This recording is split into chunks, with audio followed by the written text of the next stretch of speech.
Hey, this is Bishop Garlington, and I am glad to be with you again. I'm so encouraged by your responses to these short talks with the hope of encouragement, and I pray that this week will be the same thing. I want to speak to you about the issue that I believe is at the forefront of the hearts of many, many people, particularly God's people. And it's a question that Gideon raised with the angel when the angel came and said to him, "The Lord is with you." And he called him a mighty man of valor. And yet everybody knows that this mighty man of valor was not pretending that he was a mighty man of valor. He was really acting out of his own fear. And so he raised two questions with this angel. He said, if the Lord is with us, then why are all these things happening to us? And where are the promises that God spoke to us, the God of miracles? Where are those miracles? And he raises a question. It seems to me that he is not thinking of why those events have taken place. He's not thinking of why he himself is in hiding from those who have enslaved them for a number of years. And he doesn't realize that the chances are that he's in difficulty because of something he's done. Bishop Jakes preached a marvelous message and wrote a wonderful book entitled Nothing Just Happens. And I think the thing that we are reluctant to do is to ask the question that David asked. And that question was, we don't have rain. We should have rain. Why don't we have rain? And when God gave him the answer that it was the result of a former king's disobedience, David knew that he had to do something in order to get the rain.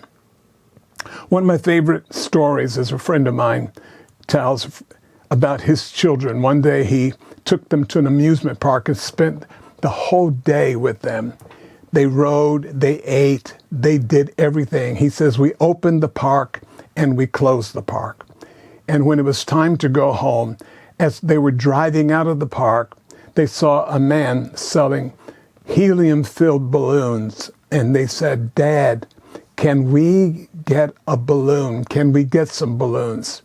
And my friend is thinking, we got about a 2-hour drive, and we're going to have to deal with these balloons in our car, taking up all our space. And he says, no. He says, we don't need balloons right now. And one of these kids responded with these words, you don't ever do anything for us.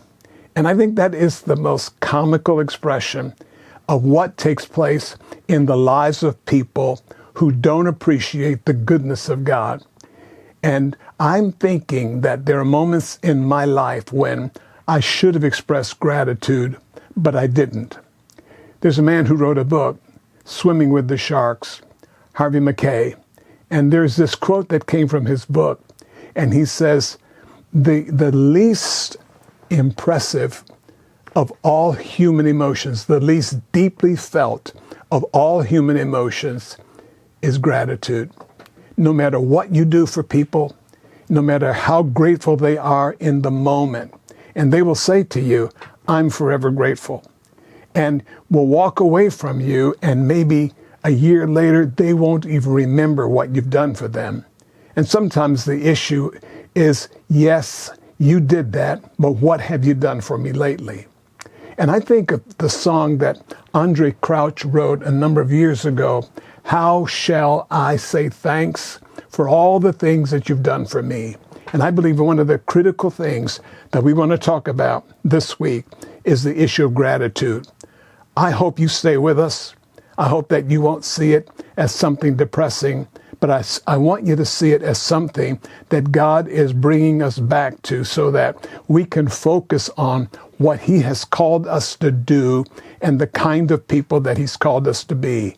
We are told to enter his gates with thanksgiving and his courts with praise.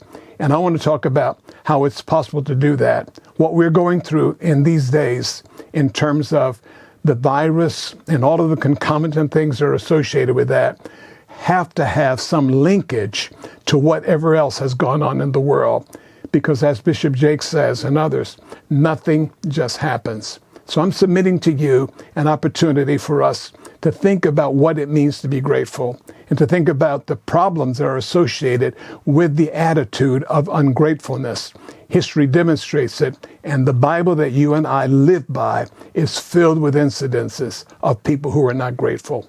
I'm praying today that God will hear us, hear our response to him, and to whatever degree we have been ungrateful, lacking in thanksgiving, that he will forgive us as we turn to him in these days, reminding him that he has been good and reminding ourselves that we have more than we deserve.